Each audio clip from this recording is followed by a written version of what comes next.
welcome to yet another episode of Salty TV. It promises to be a very insightful session and worth your time. Right now we have with us two very seasoned speakers, and trust me, you're going to take a lot home. Stay tuned. I have with me... My name is Irajo Iboa. You can call me Lady Raj. Great. I'm Naika Vanderpool. You can call me Dr. Pen. Dr. Pen. So I'm your host, Claudia Corti. So to you, Lady Raj, how has marriage life impacted your Christian walk? Would you say there's been a difference, or would you say when you're single, everything has just been the same as just when you got married? Okay. Whenever I'm asked this question, I first have to thank God for my husband. Yes. Honestly, because that is why Scripture admonishes us to not be unequally yoked. Because there are things that the way I'm so into church and everything, I couldn't have asked for a better spouse. And so I think that for me, my Christian walk has actually improved after marriage, because I have a husband who pushes me to do more when it comes to the things of God. I have a husband who doesn't limit me and doesn't limit the way I'm the music director at church. I have to go for rehearsal, from start to finish, sometimes late into the night. I do many other things when it comes to the Christian body. And because I have a husband who also understands ministry, that makes it easy for me. So for me, I wouldn't say it's marriage. Marriage has actually added a plus.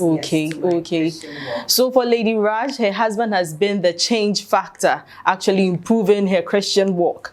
So Lady Pen, would you say that building a career has impacted your social life in a way? Were there times where things you used to do when you were not really doing so much in terms of your career? You used to have a lot of time, maybe socializing with friends and all of that, and now focusing on your career, you had to just let go a few things or something. Has there been any adjustments, or you just know how to just balance it well, and so nothing has really changed for you? Tell us about it. So I started building my career sometime in 2013, and that required that I study alongside teach and spend time with my friends in school. It's tough building your career because most people expect that you're going to be an overachiever in terms of comparison between yourself and your partner. Most people think that there's something that you desire to have in life which might not necessarily come easy to a woman. It's tough building a career. You won't have time for your friends. You might not necessarily have time for church gatherings. You won't have time for family. You're considered a hermit because you're focused on achieving something to make you a better person, for others to look up to you and also admire to reach that status. And so for me, it hasn't been easy. I'm a research scientist at CSIR, and I have to teach, mentor, do research, travel a lot of the time, as well as spend time with family. When I say family, I mean my mom, my dad, my siblings, my cousins, and my friends as well as serve in church. And so it's tough having to include all of these factors in addition to building a career. I haven't had it easy. Okay. So there's really been that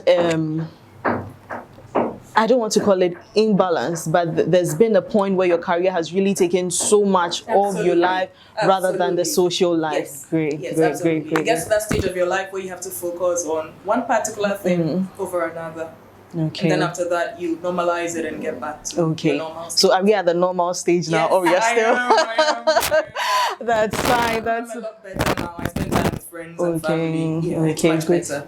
Good to know. Lady Raj, how would you say your career and your marriage life and your Christian life have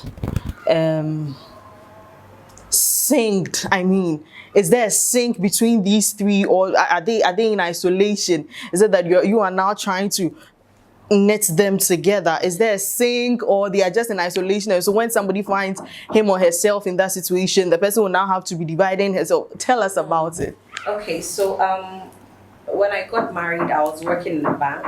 Okay. And we know how busy it can get. And then I had a baby. I had my first child. And just before I had my first child, my husband got a job that required him to be away a lot of times. Okay. So between the two of us, we agreed that looking at my schedule and his schedule now, I had to. And I've had people ask me why I had to kind of give up my... And it was because at the time, the job that he got was going to give him more. Okay. And so it was, if my job was giving more, trust me, I know my husband, he would have let it go. But his job was going to give him more. And so, I mean, we decided that for a while, I stay at home and take care of the new child. I have two now, but the first child. So that was what happened.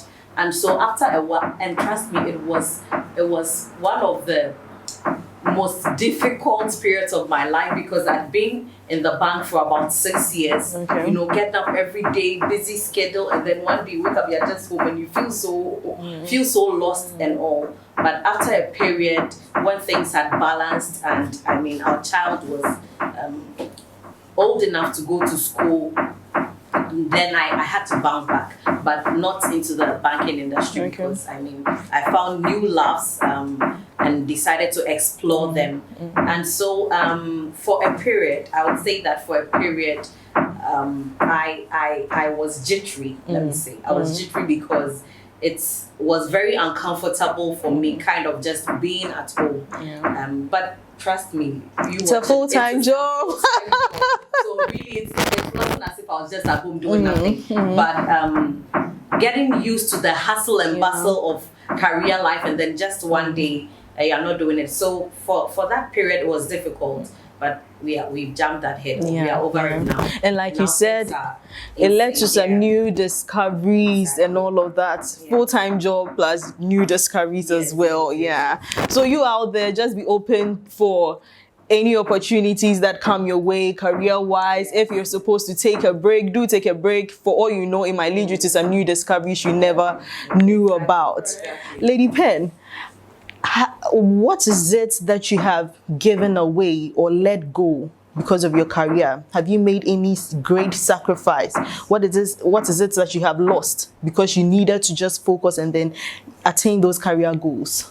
So I remember that, again, I'll start from 2013. I started my PhD at that time, and I was in a relationship with an awesome gentleman. Okay. But I schooled in the US, and so it was very difficult combining long-distance relationship with a PhD. And so I had the choice of letting go. Well, he told me either ways, it would still be a win-win for me, whether I continue into marriage or I let go. But I've come to realize that it's not about the moment, it's about the long term. And so whatever you let go of in the past, you still have the chance and the opportunity to recover it in future.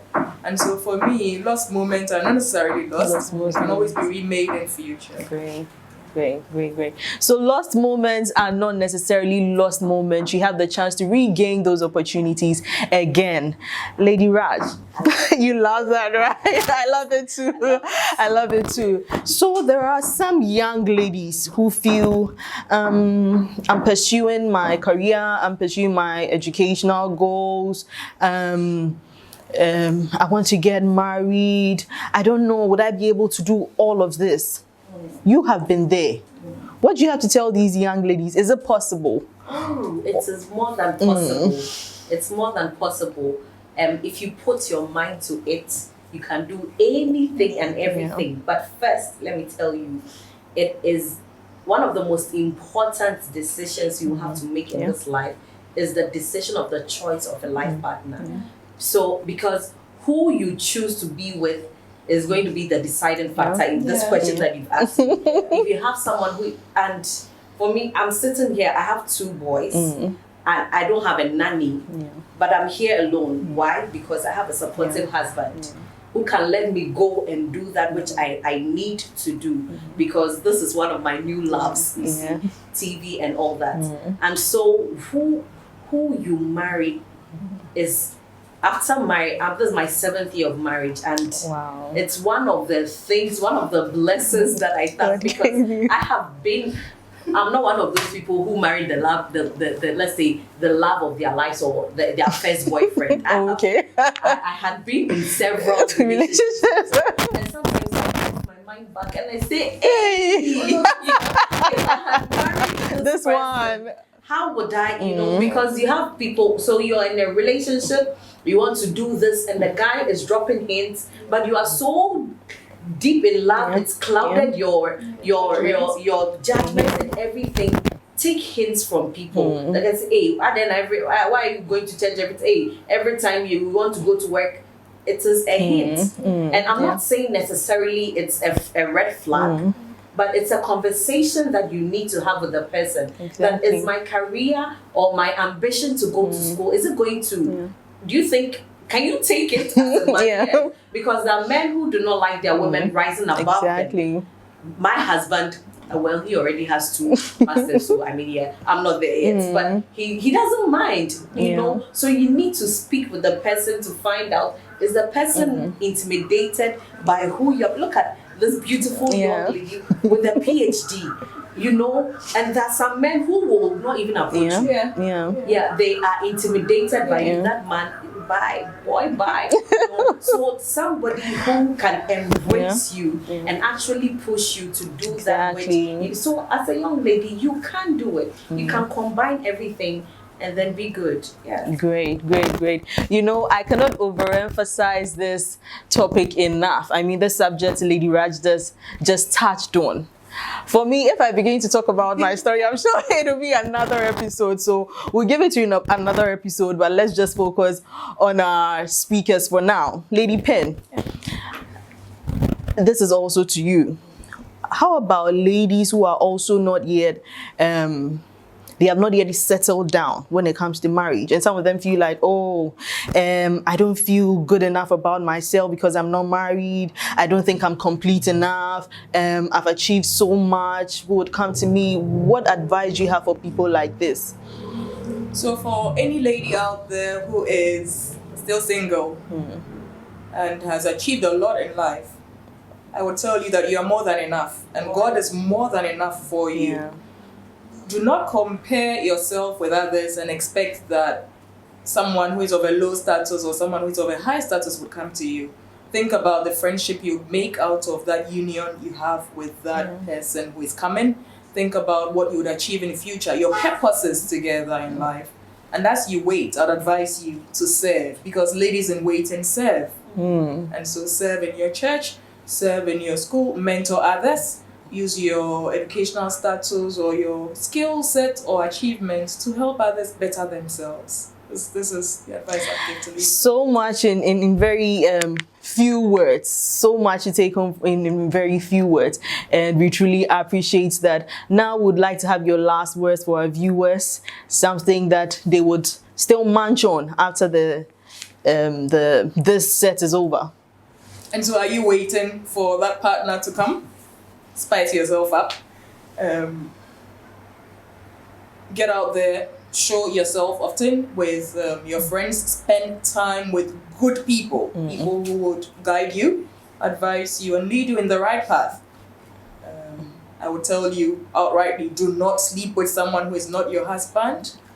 Do not put yourself out there in that negative sense. Wait. Close your legs. Don't let other people worship in your temple, because your body is a temple of God. So hang in there and wait for the right one to come. Well, thank you, Lady Pen. Thank you, Dr. Pen. This has been an awesome time with you. We take Lady Raj's last words and then... Okay. I've thoroughly enjoyed it. I've enjoyed it too. So much to learn from you here. And I have great admiration and respect for you, because there are a lot of young ladies I see, and they just I don't know, for one of you see that they reek of desperation. And so just wait. For each man, for each lady, there's a time appointed, there's a man appointed. Do not rush into something that will waste your life away. If you think you've waited for so long, and then you see some, is that what you waited for so long for? It must be worth the wait. Let me just say that. Yeah. If you have waited, the longer you wait, the better your choice must be, because it must be worth the wait. It must be worth the wait. The longer you wait, the better your choice must be.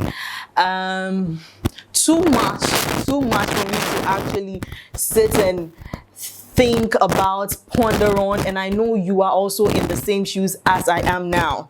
First, you need to put God first. Second, your career, your marriage, God, they are not mutually exclusive. They can actually move together, and whatever you put your mind to do, you can achieve it if you really want to do it. These ladies out here have done it, we have done it, and you can also do it. You can achieve more than you even thought you could. And so, young lady out there, young man out there, push yourself to achieve more, put God first, balance, have a balance in your life, and then you're going to be that person everybody is seeking after. Have a nice day. This was Salty TV.